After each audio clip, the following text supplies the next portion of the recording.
welcome everybody. It's great to see you all. And Annette, welcome, a very big warm welcome. Judy, we haven't seen you for a while, so a huge welcome to you too. Thank you. And Vanessa, thank you, even though you're not feeling well, to be here. I really appreciate it.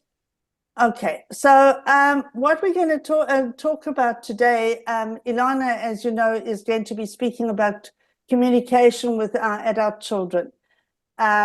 And what I found in my coaching is that a lot of people ask this kind of question all the time, but how do I communicate with my kids? How do I tell them that they're making a mistake? How do I tell them that they shouldn't be dating that person, or they shouldn't be, that person's no good for them, or you know, they're making a mistake in renting that apartment when they haven't got the money for it, or whatever it is.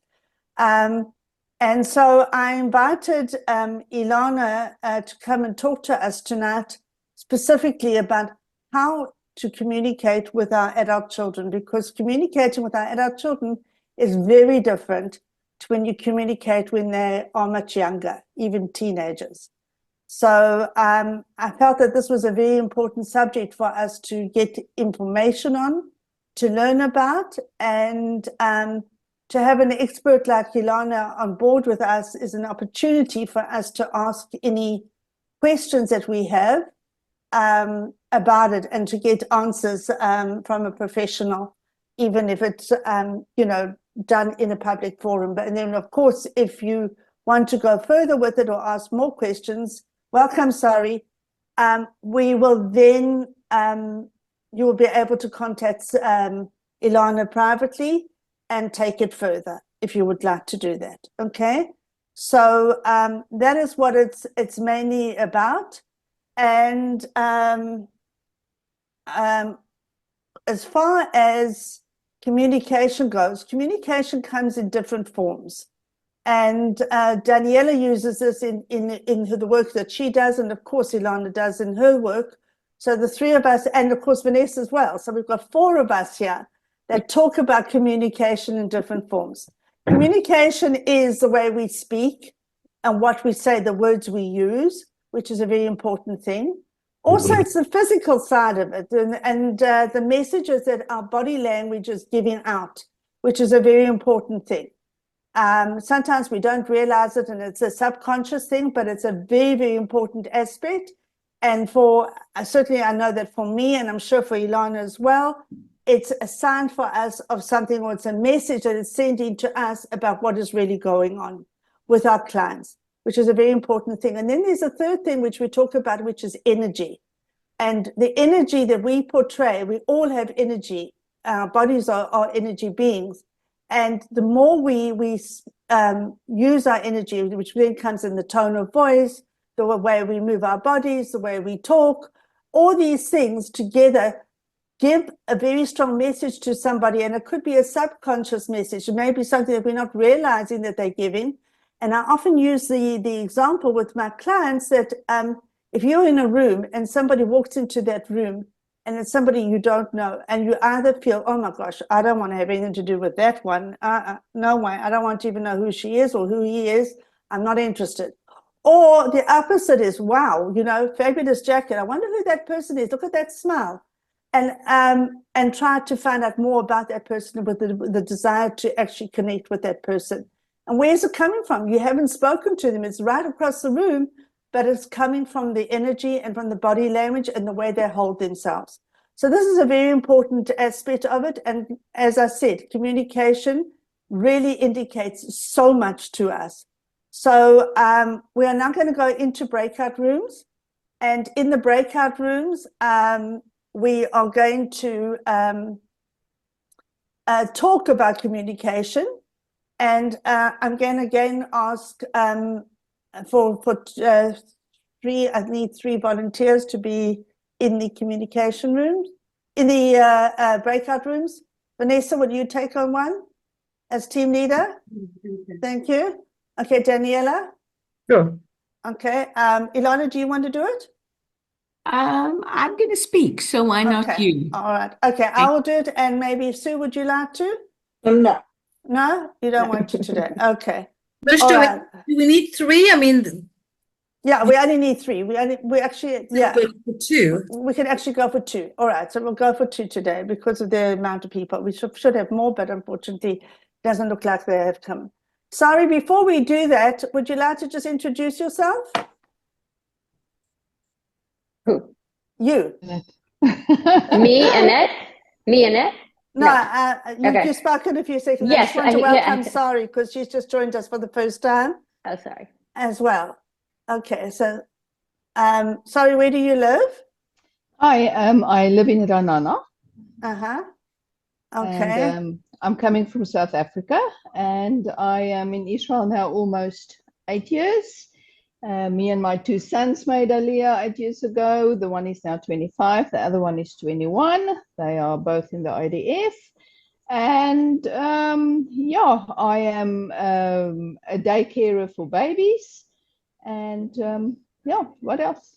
Okay, great. So just a little touch to get to know you a tiny little bit more. Okay, so welcome everybody. Thank you. Okay, so Vicky, will you please put us into the breakout rooms, and we are talking communication.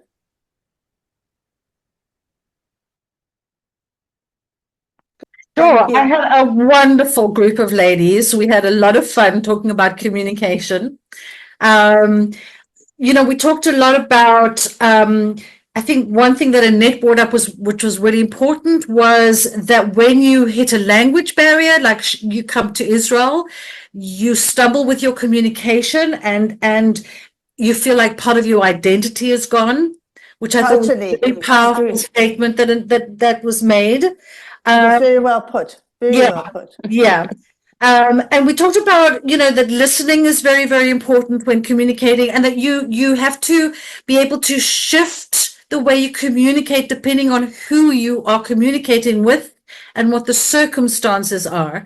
So while Sari loves being straightforward and telling you there's no BS with Sari, she tells it like it is.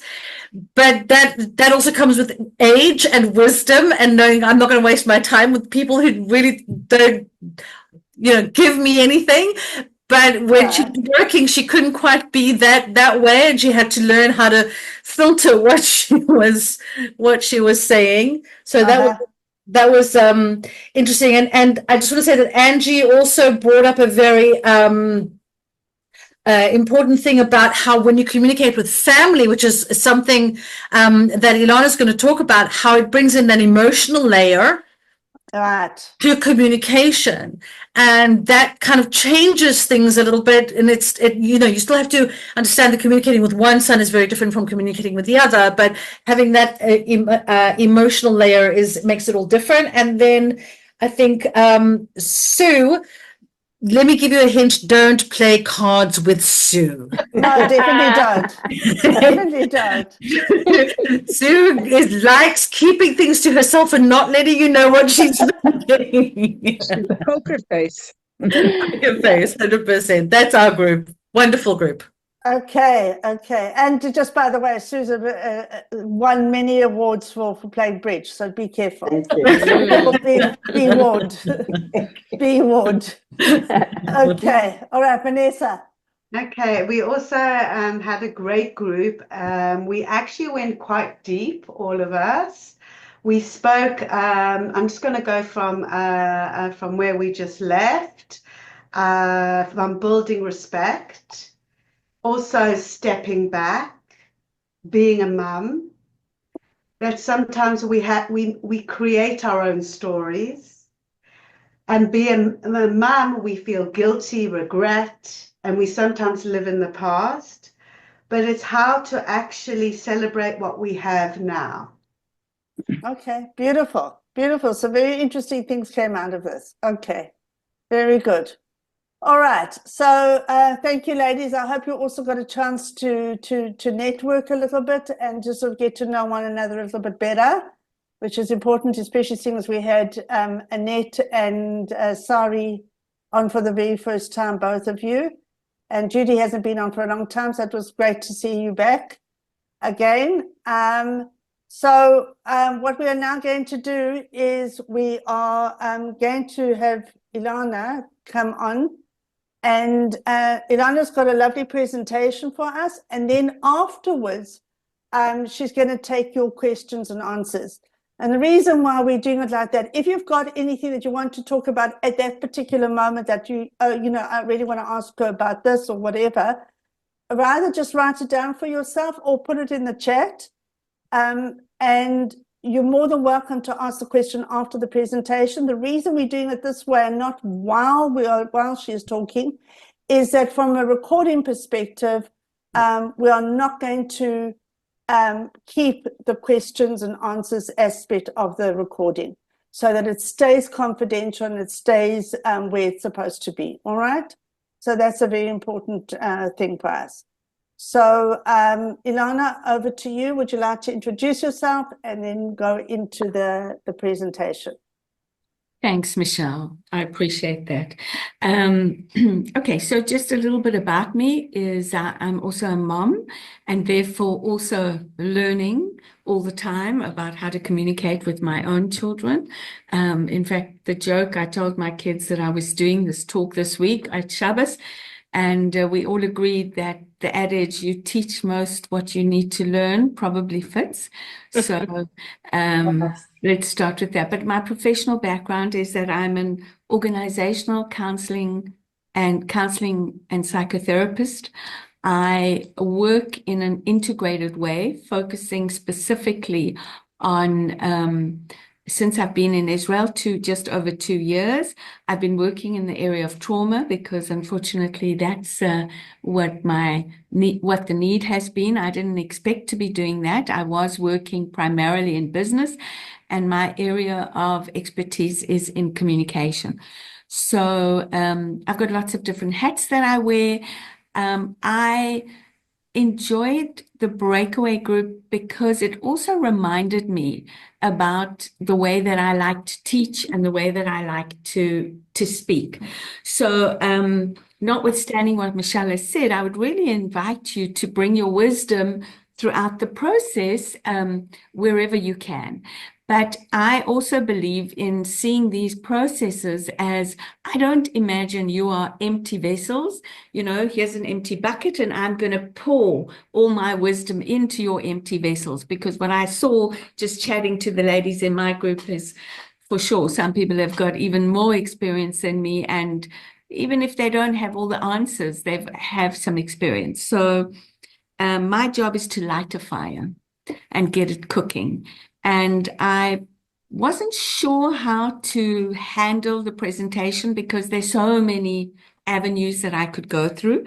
But I felt in the end that I was going to cover a little bit of sort of the key points would be how we can help build a relationship with our children rather than just focusing on communication, but seeing communication as the vehicle that we use to create a relationship. And maybe also I'm quite a controversial thinker and speaker, and I like being controversial. So I'm going to say some things that may not be what is in the pop psychology arena. And they're my thoughts, and please feel free to challenge. And I wish we had time. But what I'm said to Michelle is I would like to run a group around this because I am seeing so many of us need a space to talk and to learn around communication and specifically transitioning our roles. And that starts in different times in our families. So tonight's not going to enable us to do that, but I would run a half-day workshop, a 4-hour workshop, and we can talk more about it if people are interested, where you would actually learn skills and get some worksheets, and we could also practice some different ideas and see if they worked, because it's all very well having, having expertise, but you also need to have the ability to apply. You can't learn to ride a bicycle by watching someone else do it. You have to get on and push the pedals yourself.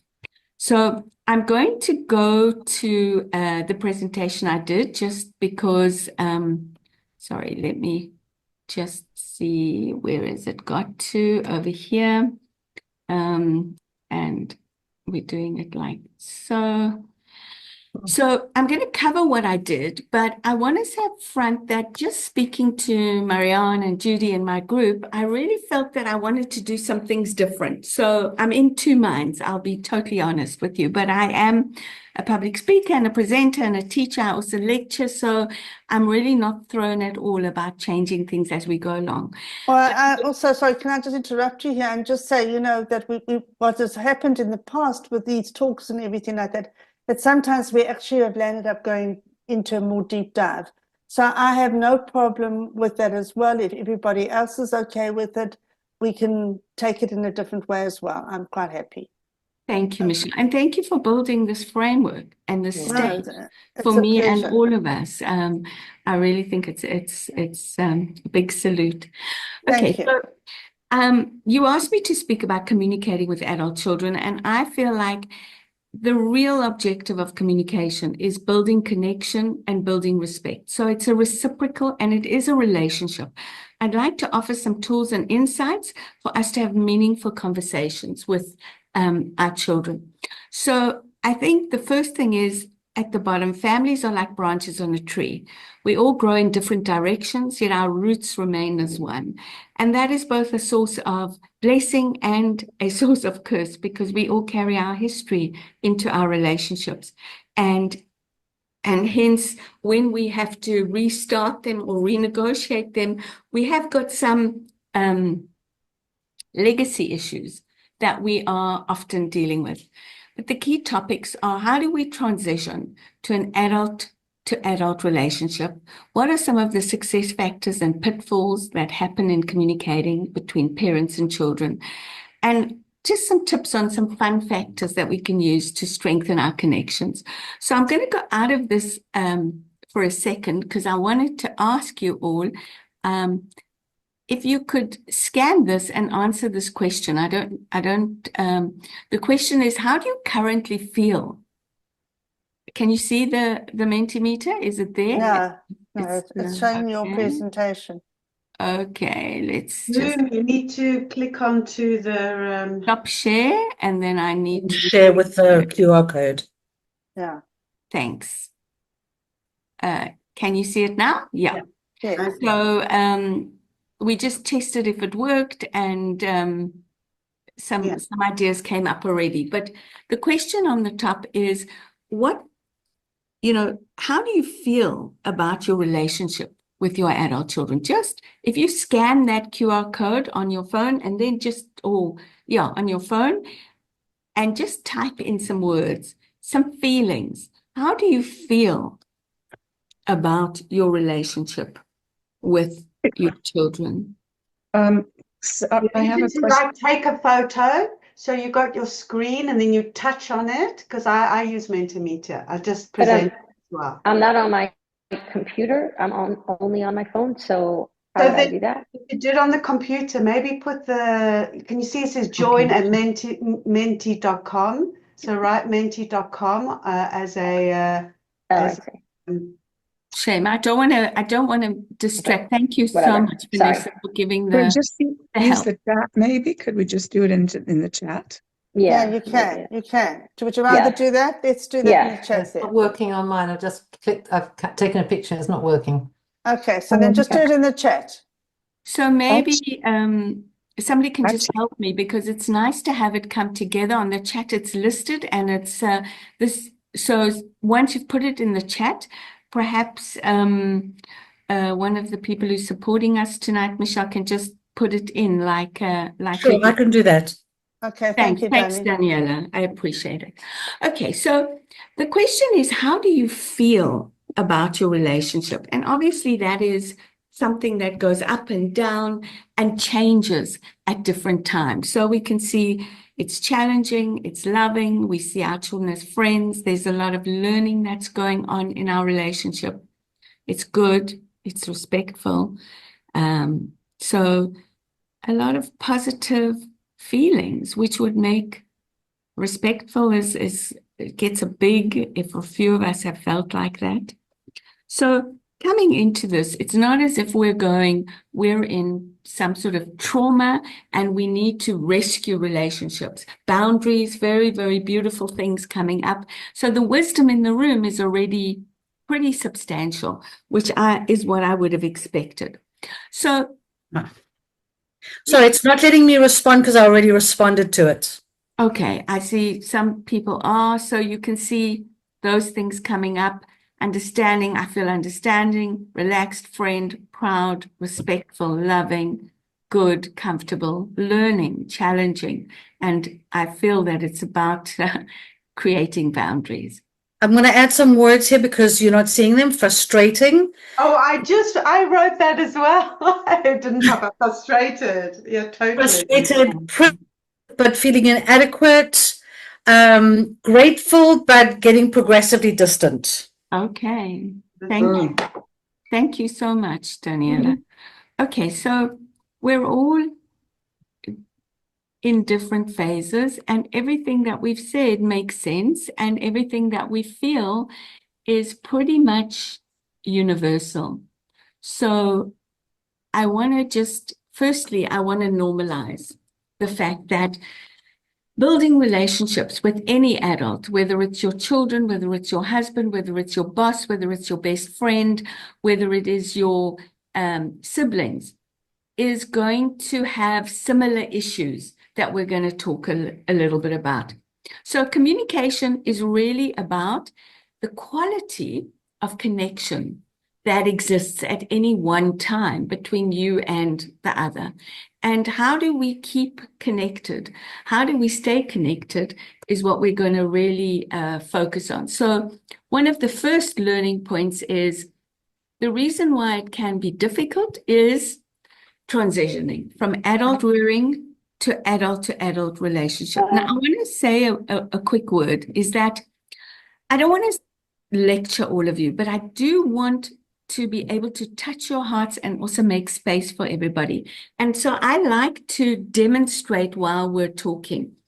Transitioning is about letting go of something and accepting something new. Now, we talk about this learning, change, moving, transitioning all the time, but it's easier said than done. And it's not an intellectual exercise.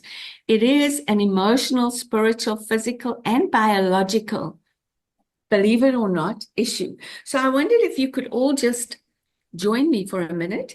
And I'm going to stop sharing. Sorry, because I want to see you all. It's a nice small group so I can connect with everybody. If you fold your arms, just fold your arms the way you would normally. Just fold them comfortably. Sit comfortably. Okay, cool. Now, if you look down, and you'll notice one arm is on the top and one arm is underneath, right?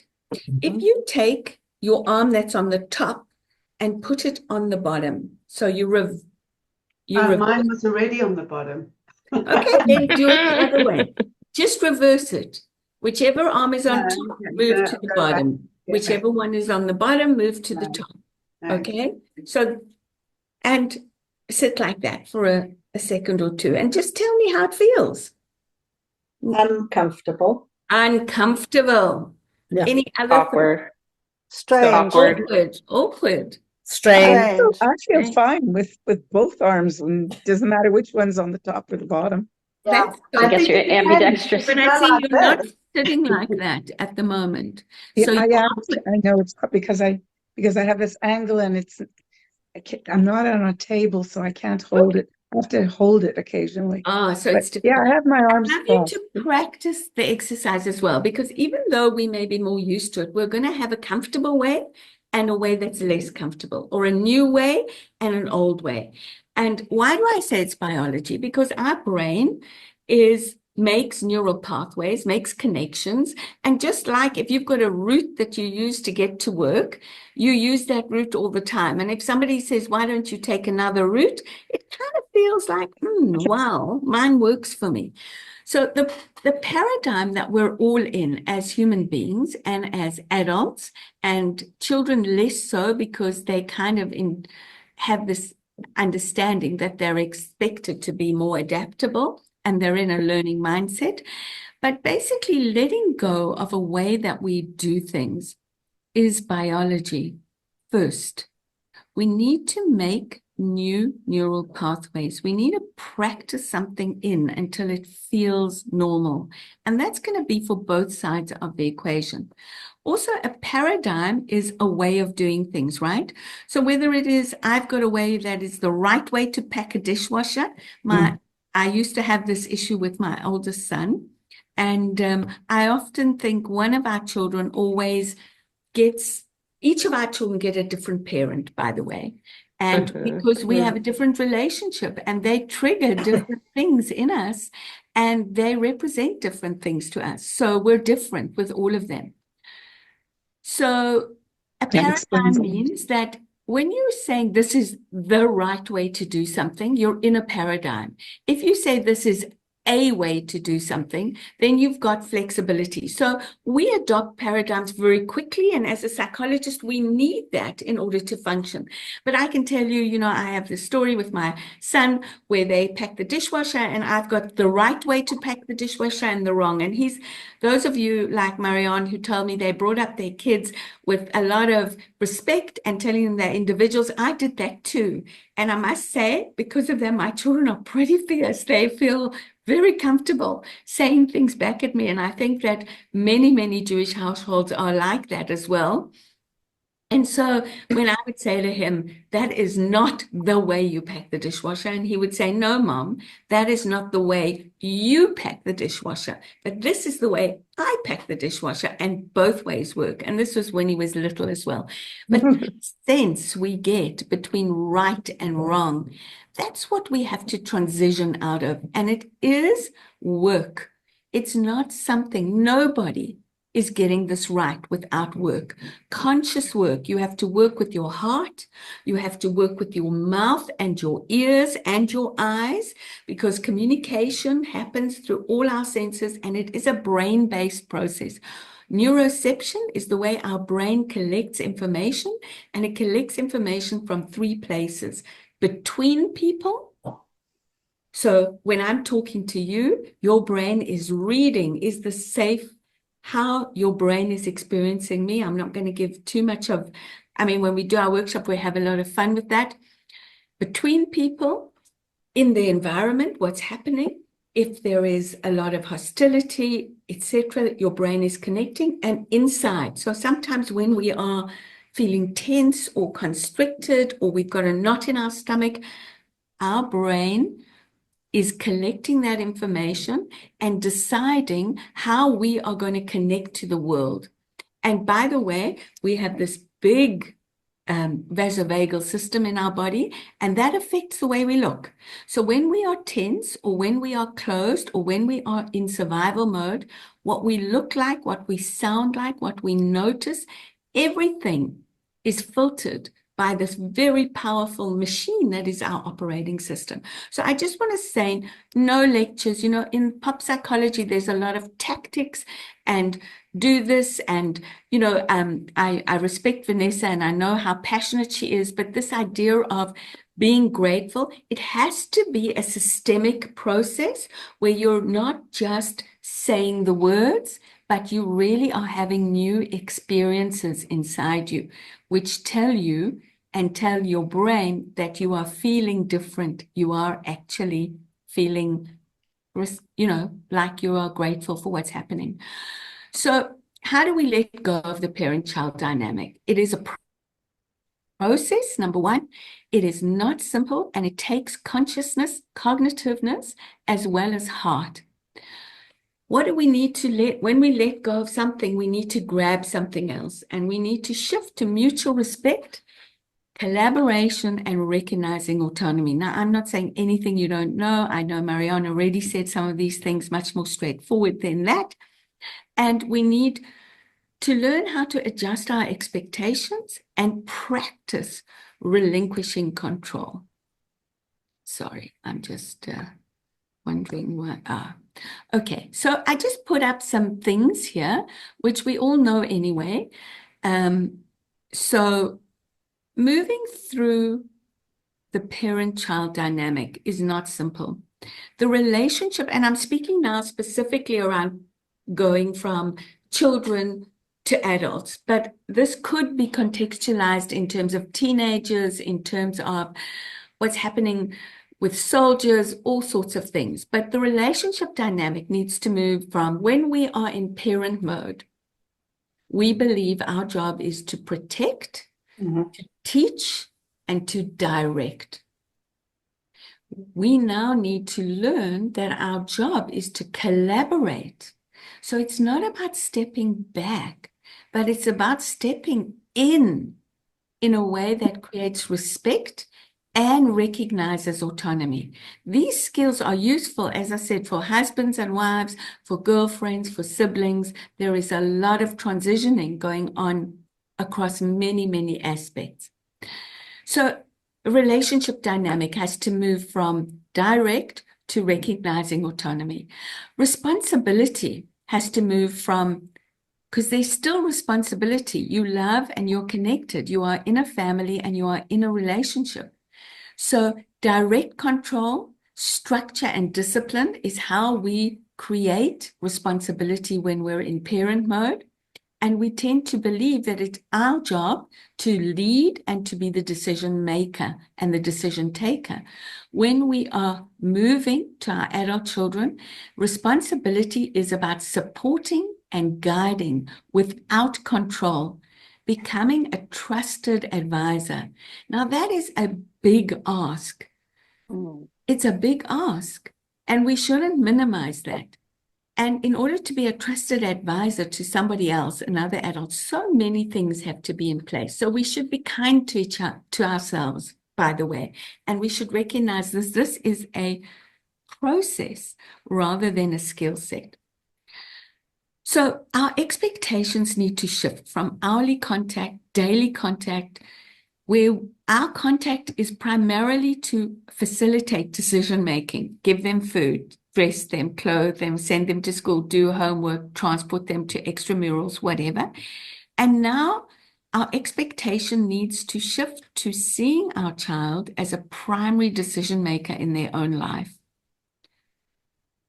Whereas before we felt advice could be given freely, and the expectation was that it would be heeded, it would be listened to, right? Now, our advice and feedback has to be invited. It has to be, and this is very important, focused on support rather than directing and fixing. And that is really difficult. Very, very difficult. So a lot of this comes down to self-regulation, self-management, and self-insight as we struggle with our own biology and our own paradigms and our own habits. And we learn to trust the world ourselves, because it's not really easy to hand your children back into a world if you're feeling that the world is dangerous, and if they make mistakes, it's going to hurt them or limit them or cost them. So we have to renegotiate our whole understanding and relationship with the world to actually step into this new role. How do we foster trust and respect? Whereas earlier it's earned through obedience and adherence to rules. So we create rules, we are consistent with them, and we trust and respect our children when they listen and when they follow the rules of the family. Now, we need to foster it through acceptance and understanding of differences. Marianne was saying, yes, your children don't belong to you. I mean, there's a beautiful poem, right, that they come through you and they're not you. And now we have to learn how to accept and understand difference and respect independence and choice. And we're not good at that, period. When I say we, I mean universally, whether it's between adults or between adults and children. So this is a whole new place to role model. And that's why I say it's about stepping in, because part of the work that I'm doing for the wall is to teach self-regulation and to teach non-toxic communication. And we have a crisis in our country where we are all so activated and in survival. And what is happening is our communication is becoming more and more violent in our families and between our relationships. And we are destroying ourselves as a result. So if we practice these things, we actually make the entire our beautiful Medinat Israel a better place. So what are the critical success factors? And Michelle, just tell me, we're going to go until 9:30. Is that right? Yeah, that's including questions. So we'll make it until about 9:15, and then we can have, so you've got about Right. another 15 minutes. Okay. And then for questions, if anybody has any. Well, I'm A sure point people- has now been made, okay. Vanessa correctly said that love and kindness to ourselves is not easy, which I agree with you 100%, Vanessa, and that's a very important factor. And learning how to love ourselves and how to be kind to ourselves is a huge thing, and not everybody can do that. And I'm sure Exactly. you'll agree with me there. And the other question that has come up is, how do you handle the child trying to make the parent into the child?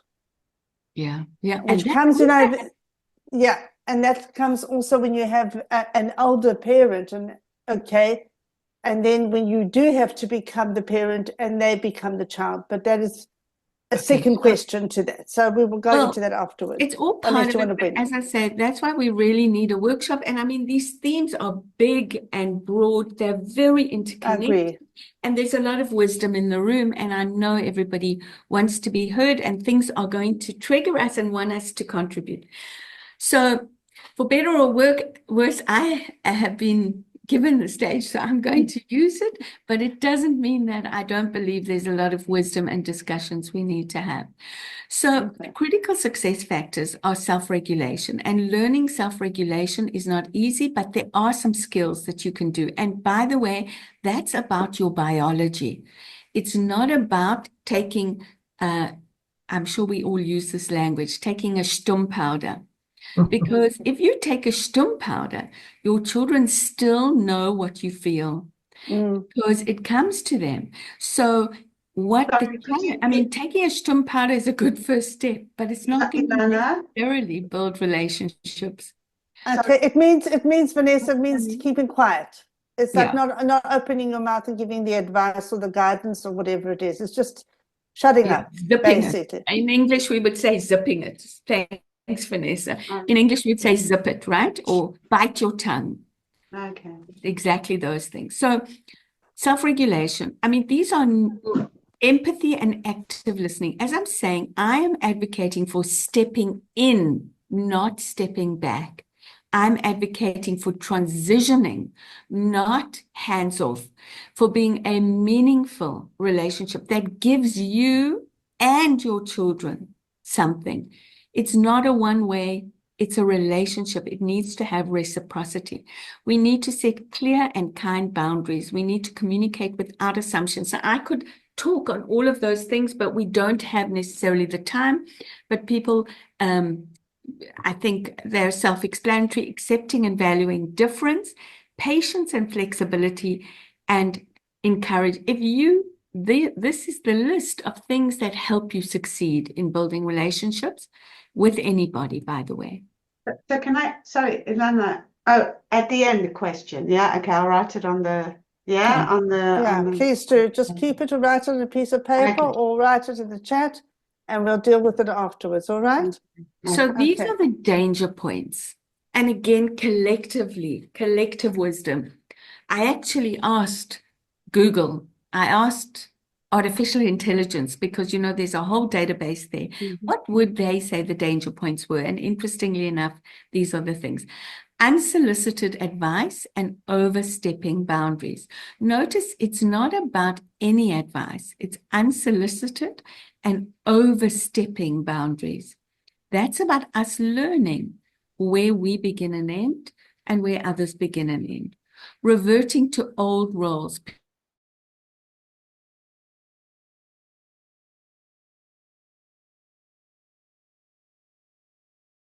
I'll continue. Okay. So added to the communication and the transition and the self-growth and the fact that we are dealing with biology, psychology, physiology, and patterns, there is also deep generational differences. So there are differences in communication preferences. So what do I mean by that? I don't know about you, but many of my children, all of my children and my children's friends all prefer, for instance, to communicate by WhatsApp rather than by telephone talking, messaging rather than talking. I'm seeing a lot of nodding. And that is a preference. It's not a laziness or a disinterest in you. It's how they communicate, period, with their own friends, etc. It is a change. Boundaries.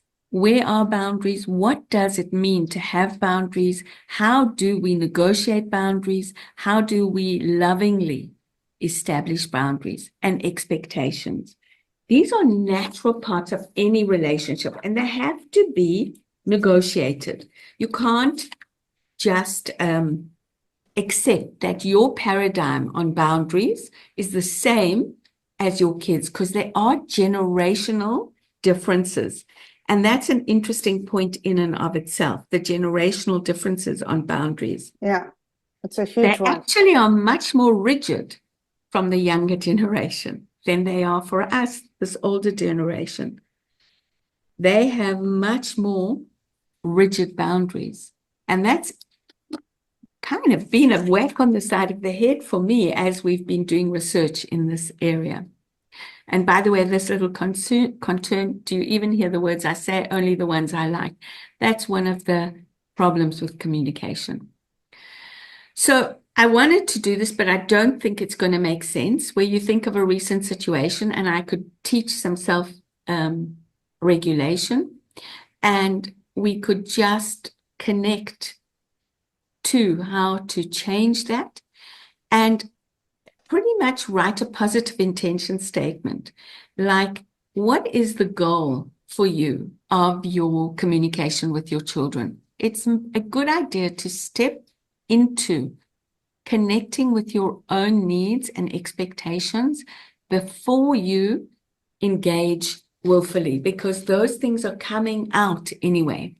So a positive intention statement might be shifting from, I want to be part of my child's life, to I want to be a supportive part. Remember what I said, a trusted advisor of my child's life without needing to control it. And those of us who are grandparents, you want to be there for your children, but you also don't want to be turned into a babysitting service only. You don't want it only to be transactional. On the other hand, there are new boundaries and there are expectations that are different generationally.